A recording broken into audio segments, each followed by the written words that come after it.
नमस्कार दोस्तों, hostel warden maths के इस विशेष बैच में मैं देवेंद्र साहू आप सभी का स्वागत करता हूं। 3 क्लास हो चुका है। एचसीएफ और एलसीएम चैप्टर से हम लोग मैथ्स का सिलेबस जो हॉस्टल वार्डन में दिया है उसको कवर करना स्टार्ट किया है। इससे पहले के 3 क्लास आप अगर नहीं देखे हैं तो प्लीज़ उन वीडियो को देखिए। देखिए, आपको सभी चीज़ों को समझने से पहले सीक्वेंस से पढ़ना बहुत ज़रूरी है। मैं पहले वीडियो में एलसीएम के बारे में बताया हूँ कि एलसीएम आप कैसे निकाल सकते हैं। छोटे संख्याओं का एलसीएम निकालना है तो उसका ट्रिक क्या है उसको बताया। जस्ट पिछले क्लास में ये भी बताया कि एचसीएफ आप कैसे डिसाइड कर सकते हैं कि किसी नंबर से अधिक उसका एचसीएफ आ ही नहीं सकता करके। ठीक, तो उस चीज़ को बताया मैं।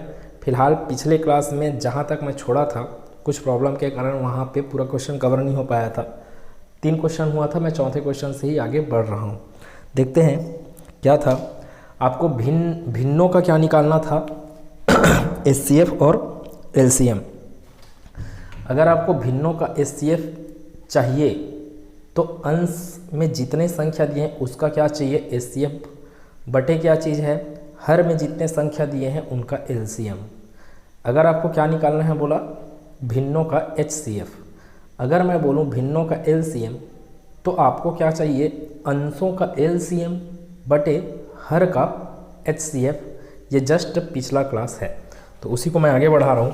क्या लिखा है क्वेश्चन, 4.80, 0.6 तथा 9.6 का एचसीएफ क्या होगा करके। तो आपको जो क्वेश्चन दिया है वो क्वेश्चन आपको भिन्न अर्थात फ्रैक्शन दिया है करके पता नहीं चल रहा होगा, लेकिन इसको आप फ्रैक्शनल रूप में भी लिख सकते हैं। 4.80 का मतलब क्या है, 480 डिवाइडेड बाई 100 लिखा जा सकता है। दशमलव के बाद 2 अंक, तो अगर आप दशमलव हटाते हैं तो बटे में आपको क्या लगाना पड़ेगा, 2 शून्य वाला संख्या। 2 शून्य वाला संख्या क्या है, 100। वैसे 0.6 को कैसे लिखा जा सकता है, 6/10। 9.6 को कैसे लिखा जा सकता है, 96/10। इनका क्या निकालना है आपको, एचसीएफ। और अभी मैं बोला अगर आपको एचसीएफ निकालना है तो अंशों का क्या निकाल लीजिए, एचसीएफ, हरों का क्या निकालिए, एलसीएम। तो आपको अंश का एचसीएफ निकालना है तो एचसीएफ क्या होता है, जितने संख्या का एचसीएफ निकालना है उसमें सबसे छोटे संख्या को देखिए। या तो वह छोटा संख्या ही एचसीएफ होगा या उस छोटे संख्या का कोई ना कोई गुणज होगा। ठीक है, मतलब वह छोटे संख्या किस पहाड़े में आता है वो। जैसे 6, 480 और 96, तीनों में छोटा कौन, 6। तो 6 क्या करेगा, 96 को 16 बार में भाग दे देगा। 6 इसको 480 को 4 अट्ठे 48 और 4 शून्य शून्य मतलब 80 बार में भाग दिया। 6 खुद को तो दे पाएगा ही भाग, अर्थात इन तीनों का जो एचसीएफ है वो देखते ही आपको क्या समझ में आया, एचसीएफ कितना आ रहा है, 6। इनका एलसीएम की बात करूं अगर मैं, बटे वालों का क्या बात करूंगा, एलसीएम ना, 100, 10, 10। तो एलसीएम में आप क्या देखते हो, जो दिया गया संख्या है उसका बड़ा संख्या क्या है, 100। 100 जो है, ये जो 100 है, 100 से तो भाग जाएगा ही, 10 से भी जाएगा, 10 से भी जाएगा, अर्थात एलसीएम क्या आया आपके पास, 100। अगर इससे पहले का वीडियो जो स्टूडेंट इससे पहले का वीडियो देखे हैं उनको समझ में आएगा मैं आखिर कर क्या रहा हूँ। आप डायरेक्ट यहाँ से देखेंगे तो हो सकता है आपको प्रॉब्लम हो, इसलिए सीक्वेंस से देखिए। चैनल के प्लेलिस्ट में जाइए, वहाँ पे पूरा का पूरा चीज़ें अरेंज है। 6/100 बोलूँगा ना मैं, 6/100 कितना आ गया आपके पास, 0.6। ठीक है, 0.06। आंसर कितना है आपके पास, 0.06 आएगा क्या, दिए गए संख्या का एचसीएफ। दिए गए संख्याओं का एचसीएफ वही आएगा। ऑप्शन में तो नहीं है 0.06, तो ऑप्शन क्या आएगा, नन ऑफ दी अबव।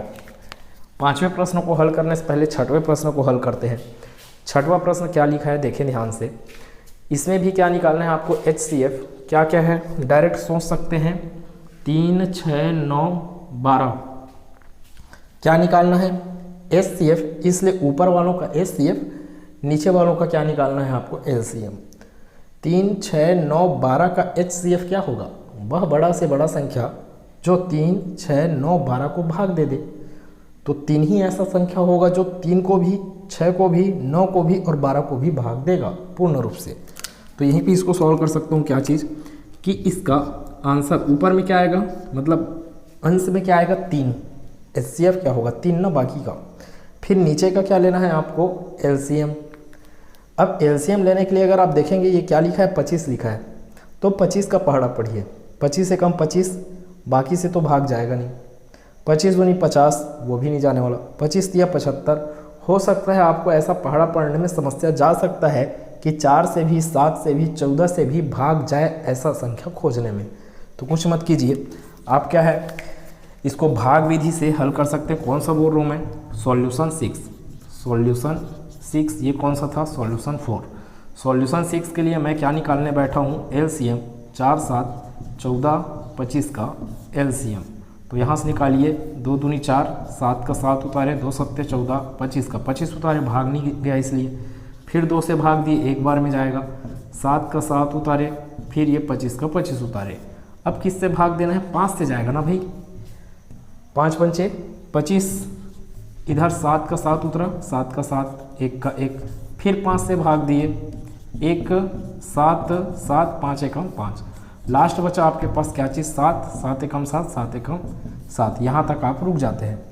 फिर इसको गुना करते हैं, 2 दूनी 4, 4 पंचे 20, 20 पंचे 100, 100 सत्ते 700, अर्थात 4 7 14 25 का LCM क्या निकला, 700 निकला। ठीक है, तो LCM क्या निकला है यहाँ पे 700। तो 3/, क्या आएगा आंसर 700।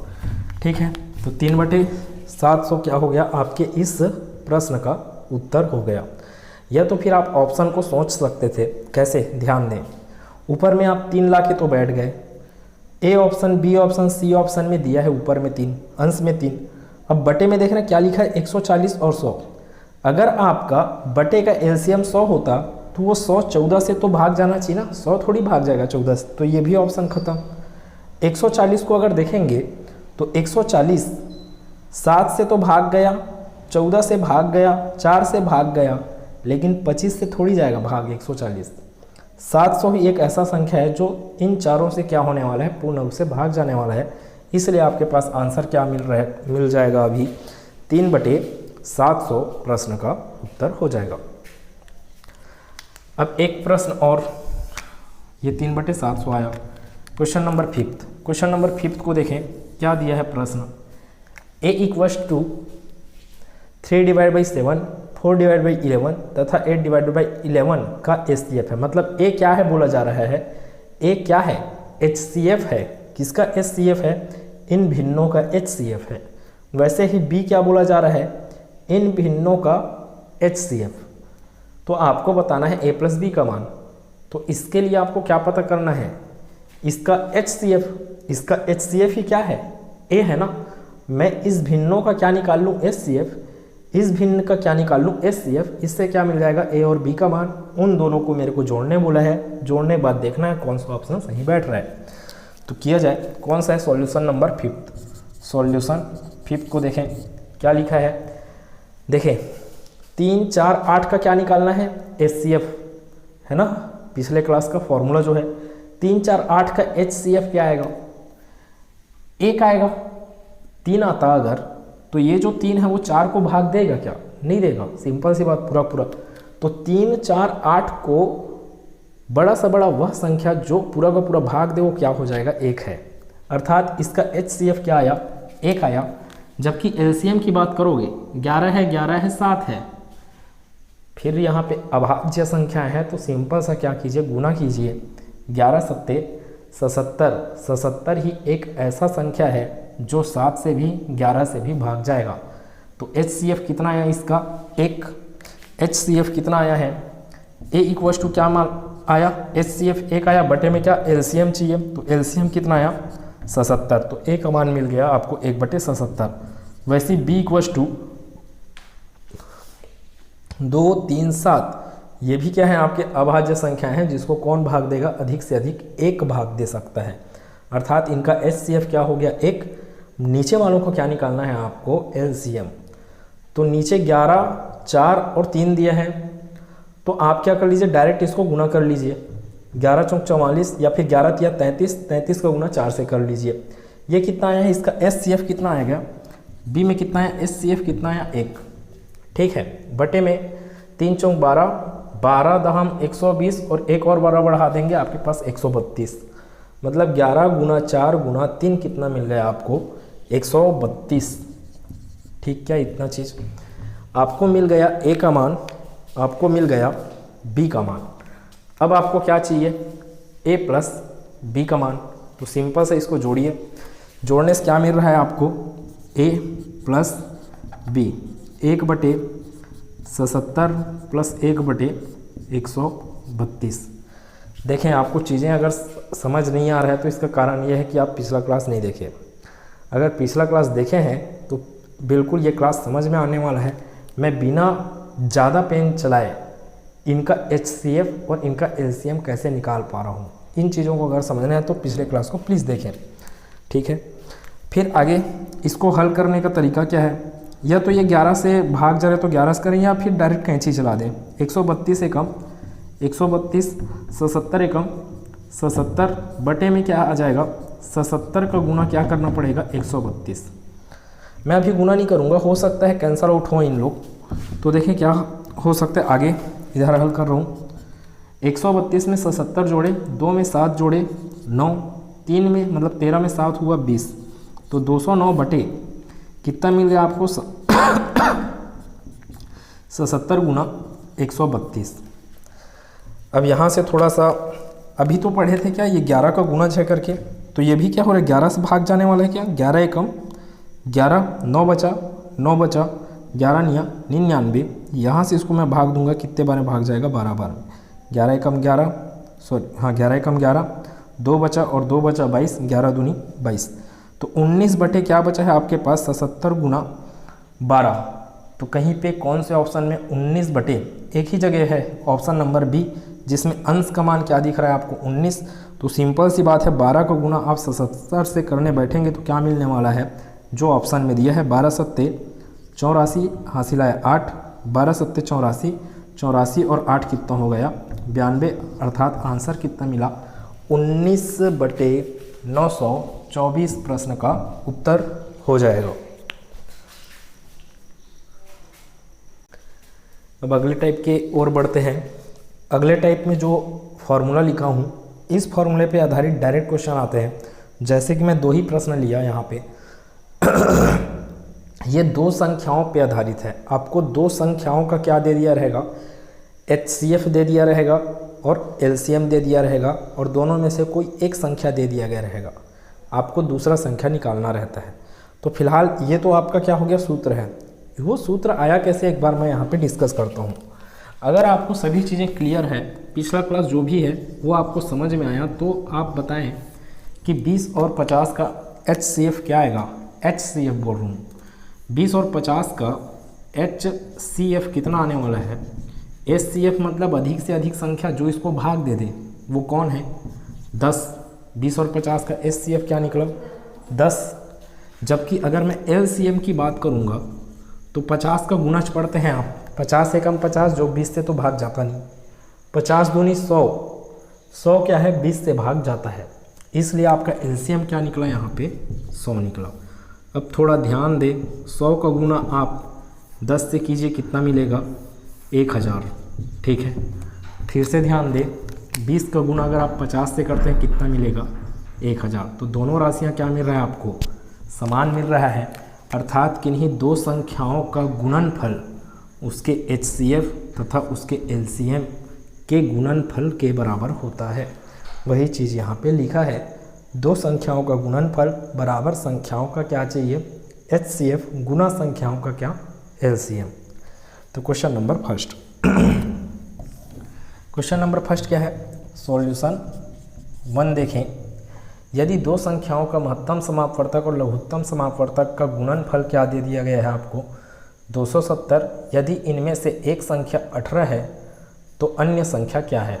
तो कुछ नहीं करना है, दोनों संख्याओं का गुणनफल दे दिया ना, तो दोनों संख्याओं का क्या महत्तम समापवर्तक और लघुत्तम समापवर्तक का गुणनफल, मतलब इतना वैल्यू दे दिया गया है आपको, कितना दिया आपको उतना वैल्यू 270 बराबर क्या हो जाएगा पहला संख्या गुना दूसरा संख्या। आपको और दे दिया गया है इनमें से एक संख्या, हो सकता है वो पहला संख्या हो, तो इनमें से एक संख्या आपको क्या दिख रहा है 18 दिख रहा है, दूसरा संख्या आपको निकालना है।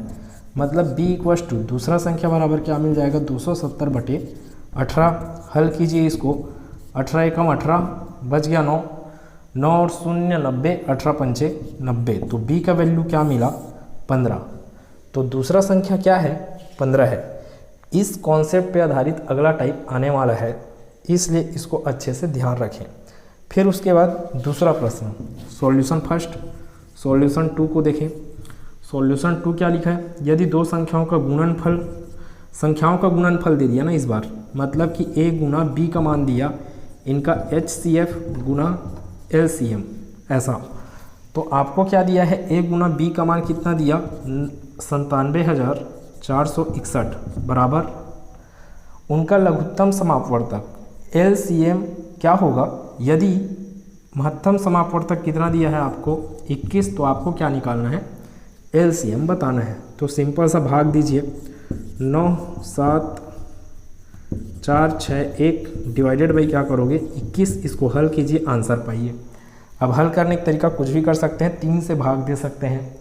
3 से भाग देने के लिए आप डायरेक्ट चेक करेंगे तो विभाज्यता का नियम जो पढ़े हैं आप, 3 से भाग का नियम, वो काम कर सकता है।